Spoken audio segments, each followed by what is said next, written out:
Dan itu kata Maher Tualibi ditulis di Twitternya ya. Oknum penggemar Gus Dur menghina saya duluan. Orang yang berilmu dan orang yang tidak berilmu, cara menyelesaikan permasalahannya ini pasti akan terlihat. Assalamualaikum warahmatullahi wabarakatuh. Hamdan syukronillah amma ba'du. Selamat malam semuanya. Jadi setelah rame ya di media, termasuk saya sendiri ikut mengkritik statement atau ucapan Maher At-Tualibi di Twitter, di mana dia itu sangat merendahkan almarhum Gus Dur. Ya, statementnya, tulisannya itu sangat merendahkan dan sangat tidak beretika, apalagi kepada beliau yang sudah meninggal. Apalagi ditambah beliau itu sebagai ulama ya, sebagai ulama yang bagi saya percaya tidak percaya, diakui atau tidak, pengaruhnya, pengaruh kemudian pikirannya, pengaruh kemudian lakunya, ini banyak orang yang mengakui kehebatannya. Bahkan bukan hanya pandangan saya. Kita kenal Abuya Uci, beliau sering menceritakan bagaimana kewalian Gus Dur. Dia kekasih Allah, kata Abuya Uci. Dan kita sebagai santri ya harus lebih beretika dan hati-hati. Ya meskipun tidak tahu bahwa Gus Dur itu wali atau bukan, tetapi kan ada ciri-cirinya. Salah satu ciri wali adalah beliau meskipun sudah meninggal, manfaatnya masih bisa terasa, bisa memberikan keberkahan, bisa memberikan kemanfaatan, mau di dalam segi pikirannya ataupun segi kehidupan ekonominya. Itu salah satu bagian daripada kemanfaatan. Kita tahulah di kuburan almarhum Gus Dur, bagaimana kehidupan ekonominya menjadi hidup di sana. Banyak kemudian orang yang mencari kemanfaatan, keberkahan di sana. Setiap hari ada yang ziarah. Ini menjadi salah satu ciri bahwa beliau orang soleh. Gus Dur orang baik, dia ulama, ilmunya luas.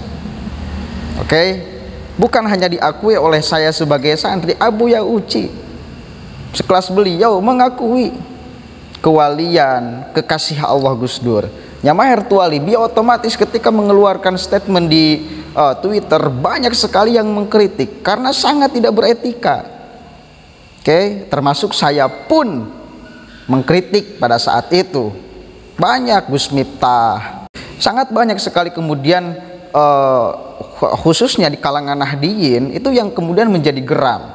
Nah setelah viral kritikan di mana-mana akibat statementnya, Maher Tualibi melakukan menulis lagi di Twitter untuk minta maaf. Mungkin ya katanya minta maaf. Jadi gini awal ceritanya. Dan itu kata Maher Tualibi ditulis di Twitternya ya. Oknum penggemar Gus Dur menghina saya duluan dengan kata-kata menyakitkan. Ketika saya membalasnya karena emosi, malah dia yang ngancem saya. Kok jadi saya yang disalahkan? Maafkan aku Gus Dur. Aku terpancing emosi oleh kelakuan kotor seorang penggemarmu sehingga aku menghinamu. Ada pengikut dan fans berat Gus Dur dengan nama akun Khairul Hidayat yang tiba-tiba menghina saya di Twitter dengan mengatakan, "Oh, lu masih hidup tong, kirain lu sudah mati." Sebagai manusia saya tersinggung dong. Akhirnya saya balas dengan emosi. Yang udah mati dan jadi bangkai itu Gus Dur, kiai buta yang pernah mengatakan Al-Quran itu kitab porno.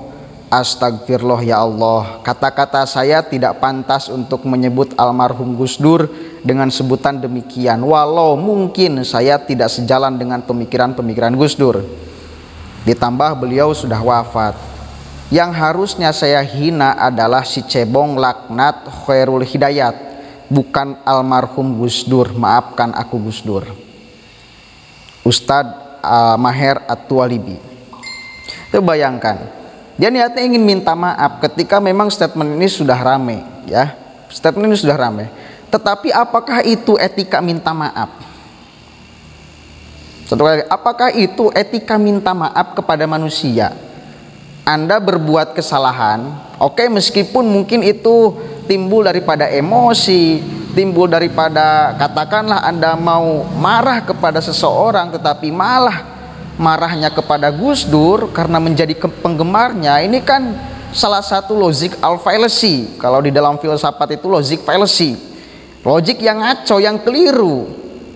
Anda ingin marah kepada orang yang ngancem Anda, tetapi yang Anda marahi adalah penggemar, orang yang digemari oleh orang itu. Ini kan menjadi ngaco.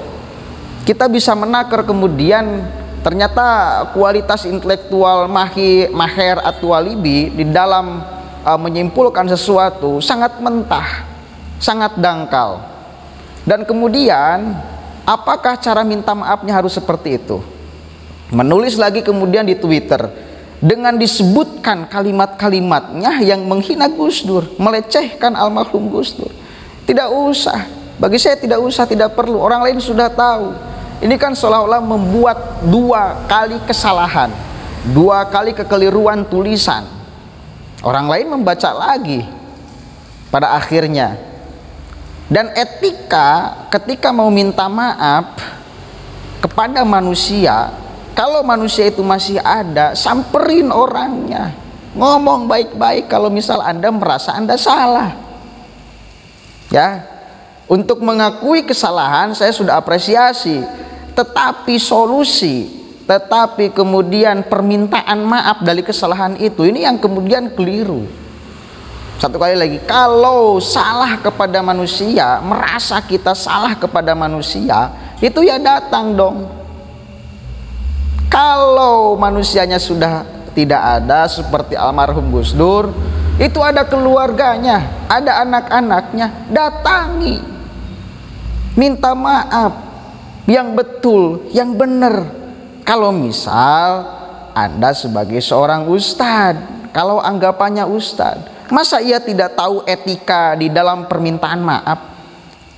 Yang berat, dosa yang berat itu adalah dosa kepada sesama manusia. Itu kan dosa kita kepada Allah, kita tinggal tobat, insya Allah Allah akan mengampuni, asal benar-benar kita tobatnya. Tapi kalau kita misal punya dosa, punya salah kepada manusia, mau adu belajar kalau bahasa Sunda ya, mau sebagaimanapun kita minta ampun, minta tobat kepada Allah.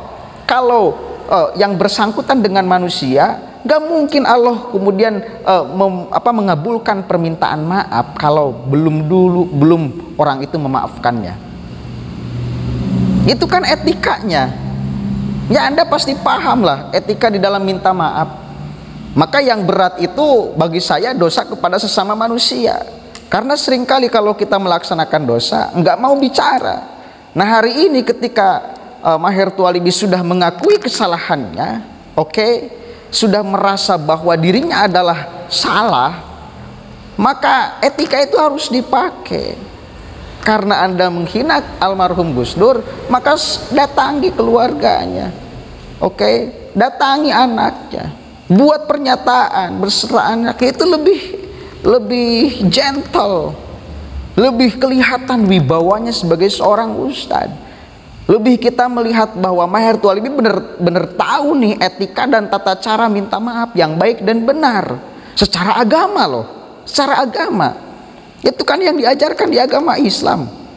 Kalau kita punya dosa kepada manusia, meskipun kita minta tobat, minta ampun kepada Allah, sebelum minta maaf kepada manusia yang sudah kita buat salah, maka ya kita tidak akan diterima tobatnya.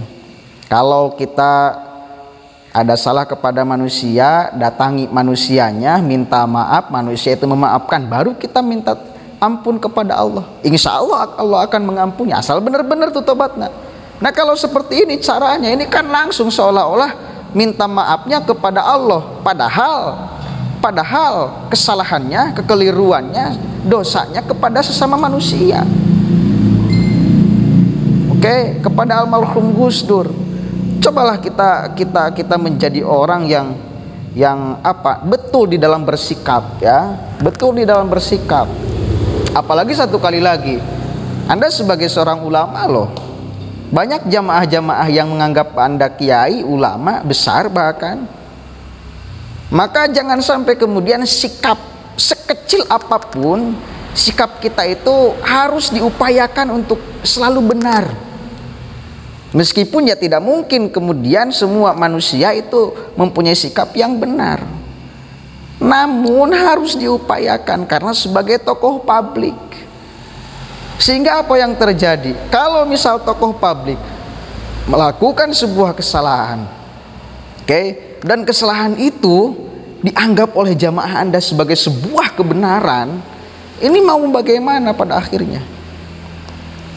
Ya, sementara tugasnya adalah membimbing supaya selamat dunia dan akhirat sebagai seorang ulama, sebagai seorang kiai. Pada akhirnya kan tidak, malah kemudian menuai keributan. Statement ini juga menuai keributan pada akhirnya. Ya, saya sendiri sebagai kader Nahdliyin, saya tidak terima dengan cara minta maaf seperti itu. Saya sendiri yang bukan keluarganya loh, yang bukan keluarganya. Saya pengagum Gus Dur. Saya kira belum tepat cara minta maaf seperti itu. Kalau misalnya Ustadz Maher Tuwalibi datang kepada keluarganya, kepada anaknya, itu baru mantap tuh, keren. Mungkin itu saja ya tanggapan dari saya. Mudah-mudahan terdengar oleh Ustadz Maher Tuwalibi. Kita pengen sama-sama berada di jalur yang dianggap benar lah ya. Jangan juga kemudian menjadi ngotot. Maher ini kan terkenal kalau misalnya kemarin pas sakit ngotot lagi. Jangan seperti itulah, kita sesama manusia ya. Kalau misal salah itu biasa, cuma cara untuk menyikapi kesalahan itu harus seperti apa, itu bisa dicirikan orang yang berilmu dan orang yang tidak berilmu. Cara menyelesaikan permasalahannya ini pasti akan terlihat. Kalau misal Ustadz Maher menganggap bahwa dirinya berilmu, kemudian cara menyelesaikannya seperti itu, mohon maaf, saya anggap dia bodoh ya, karena tidak tahu etika dan tata cara minta maaf di dalam aturan Islam, di dalam agama Islam. Sementara dia ulama, sementara dia ustadz. Mungkin itu saja yang bisa saya sampaikan, kurang lebihnya mohon maaf. Wallahul muwaffiq ila aqwamit thoriq, wallahu a'lam bishawab. Assalamualaikum warahmatullahi wabarakatuh.